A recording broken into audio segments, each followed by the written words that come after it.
బిస్మిల్లాహిర్రహ్మానిర్రహీం. అల్హమ్దులిల్లాహి రబ్బిల్ ఆలమీన్. అస్సలాతు వస్సలాము అలా రసూలిహిల్ కరీం. అస్సలాము అలైకుం వరహమతుల్లాహి వబరకాతుహు. ఫ్రెండ్స్, దర్సే ఖురాన్ తెలుగు అనువాదం శీర్షికలో ఈరోజు 44వ సూరా అద్-దుఖాన్ అనువాదాన్ని చదువుదాం. దుఖానున్ అంటే పొగ. ఈ సూరా కూడా ఇతర హామీం సూరాల వలె మక్కా మధ్యకాలపు చివరి భాగంలో అవతరింపచేయబడింది. ఈ సూరా యొక్క పేరు 10వ ఆయతు నుండి తీసుకోబడింది. ఈ సూరా పునరుత్థాన దినం సత్యమని, అది తప్పక వస్తుందని తెలుపుతోంది మరియు అప్పుడు సంభవించే విషయాలను కూడా వివరిస్తోంది. ఈ సూరాలో 59 ఆయతులు ఉన్నాయి. రండి ఫ్రెండ్స్, ఇక ఆలస్యం చేయకుండా అనువాదాన్ని చదువుదాం. మీరు కూడా నాతో పాటు కలిసి చదవండి. బిస్మిల్లాహిర్రహ్మానిర్రహీం. అనంత కరుణామయుడు, అపార కృపాశీలుడు అయిన అల్లా పేరుతో ప్రారంభిస్తున్నాను. హామీం.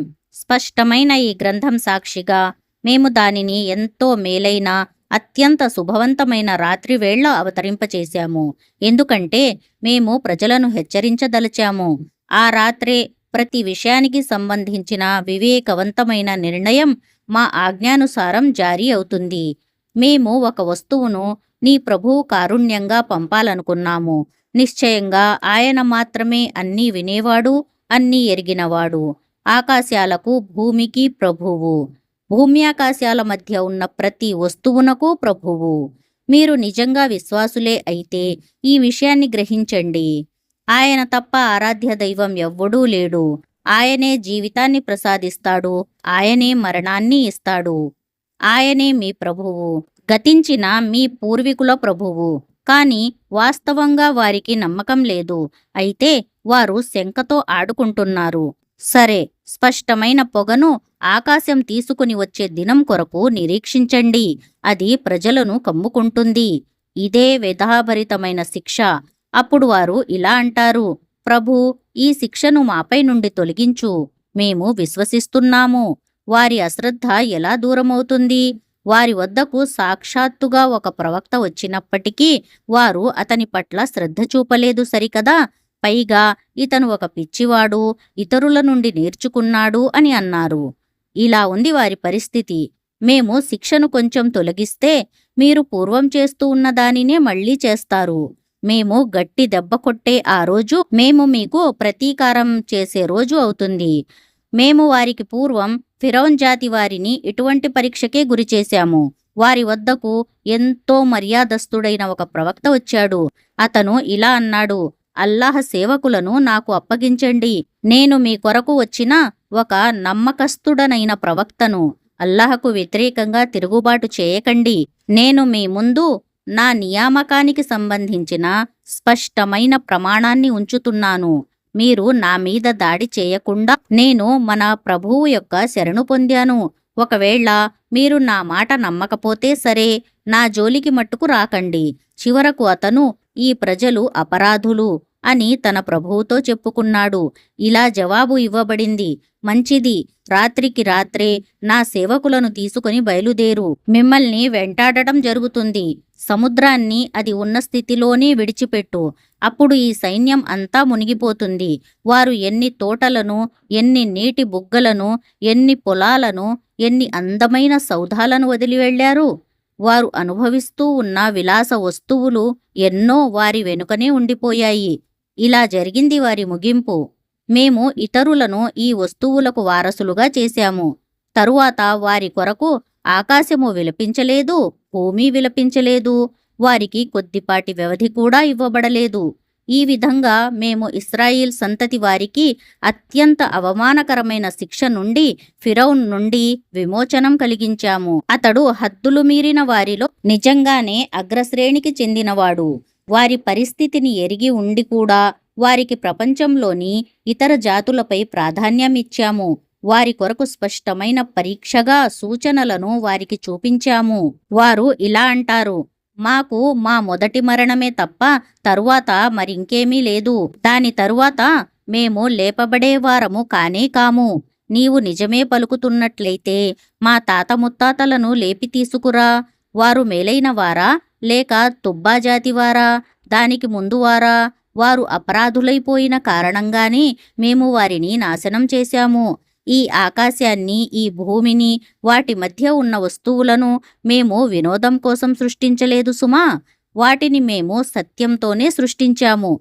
కాని వారిలో అనేకులు ఎరుగరు. వారందరూ లేపబడటానికి నిర్ణయించబడిన సమయం తీర్పుదినమే. ఆనాడు దగ్గర బంధువు అయినా సరే తన దగ్గర బంధువుకి కూడా ఎంత మాత్రం ఉపయోగపడడు. ఎవరి నుండి వారికి ఏ సహాయమూ లభించదు. అల్లాహయే ఎవరి మీదనైనా కరుణ చూపితే తప్ప.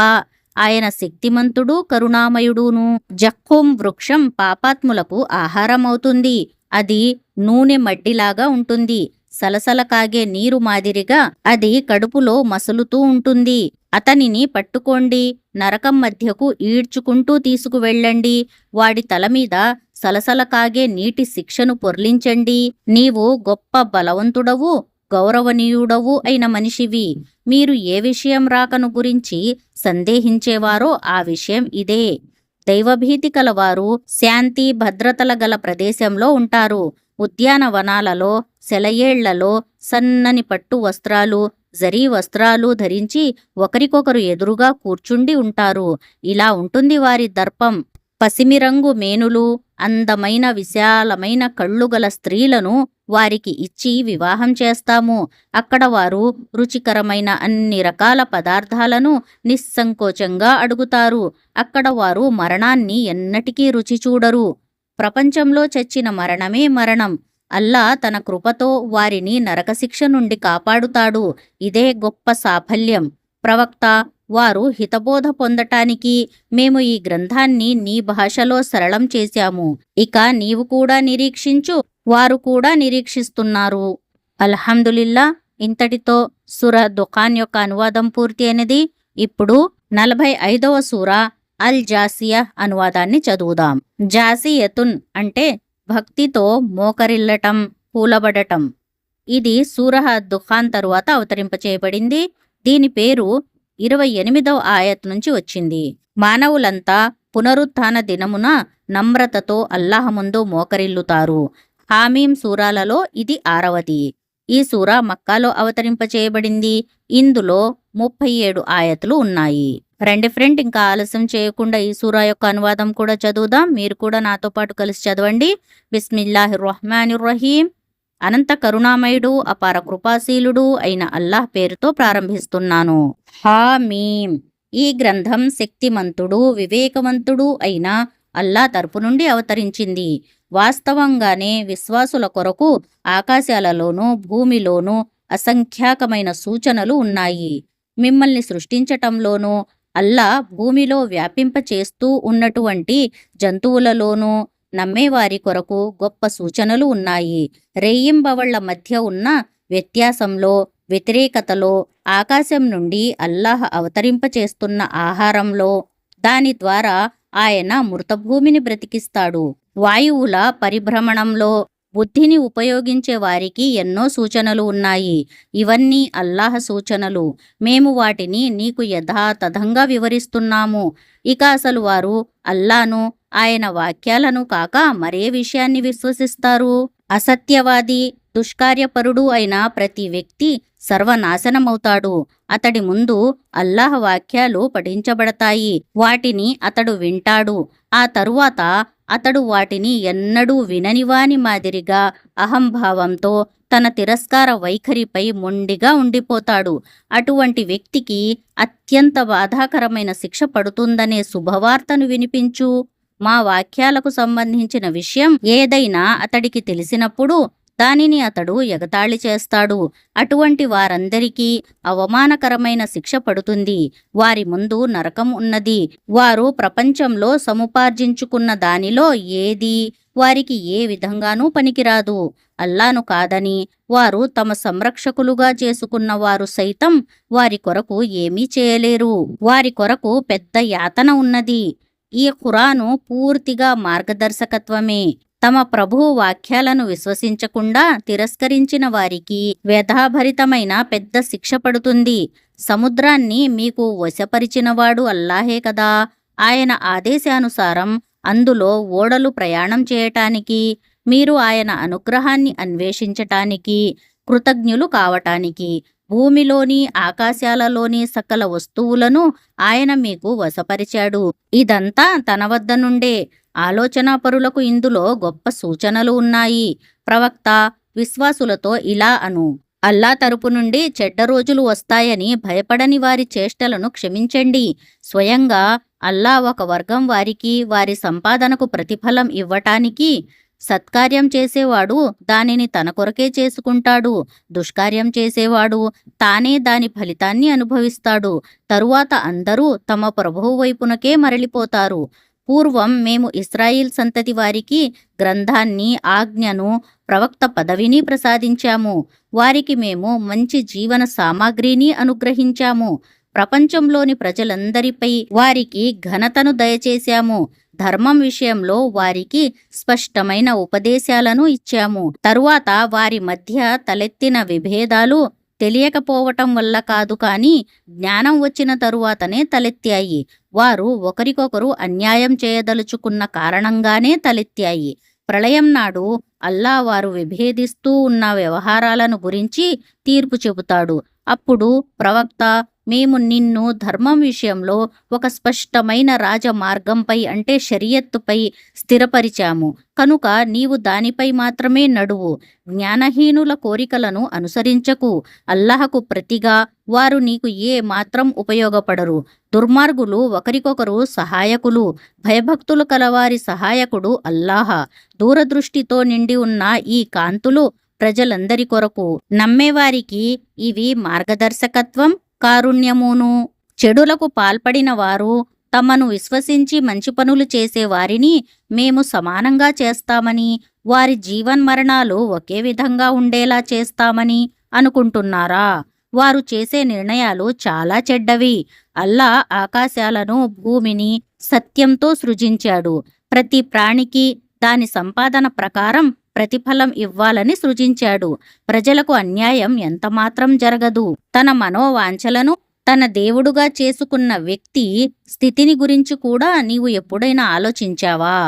జ్ఞానం ఉన్నప్పటికీ అతనిని అల్లా మార్గభ్రష్టత్వంలోకి విసిరివేశాడు.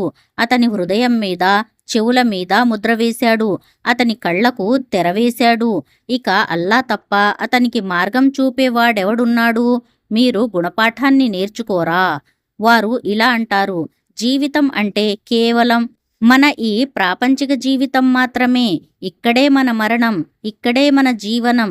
కాల పరిభ్రమణం తప్ప మనలను ఏదీ చంపలేదు. వాస్తవంగా ఈ విషయానికి సంబంధించిన జ్ఞానమేదీ వారి వద్ద లేదు. వారు కేవలం ఊహ ఆధారంగా ఈ మాటలు అంటున్నారు. స్పష్టమైన మా వాక్యాలను వారికి వినిపించినప్పుడు, నీవు సత్యవంతుడవే అయితే మా తాత ముత్తాతలను లేపి తీసుకురా అనేది తప్ప వారి వద్ద మరొక తర్కం ఏదీ ఉండదు. ప్రవక్త, వారితో ఇలా అను: అల్లాహయే మీకు జీవితం ప్రసాదిస్తున్నాడు. తరువాత ఆయనే మీకు మరణం కలుగజేస్తున్నాడు. ఆ పైన ఆయనే మిమ్మల్ని ప్రళయం నాడు సమావేశపరుస్తాడు. అది వచ్చే విషయం గురించి ఏ మాత్రం సందేహం లేదు. కానీ చాలా మందికి ఈ విషయం తెలియదు. భూమి, ఆకాశాల సామ్రాజ్యాధికారం అల్లాహదే. ప్రళయ ఘడియ వచ్చినప్పుడు ఆనాడు అసత్యవాదులు నష్టానికి గురి అవుతారు. అప్పుడు నీవు ప్రతి వర్గము మోకరిల్లి ఉండటాన్ని చూస్తావు.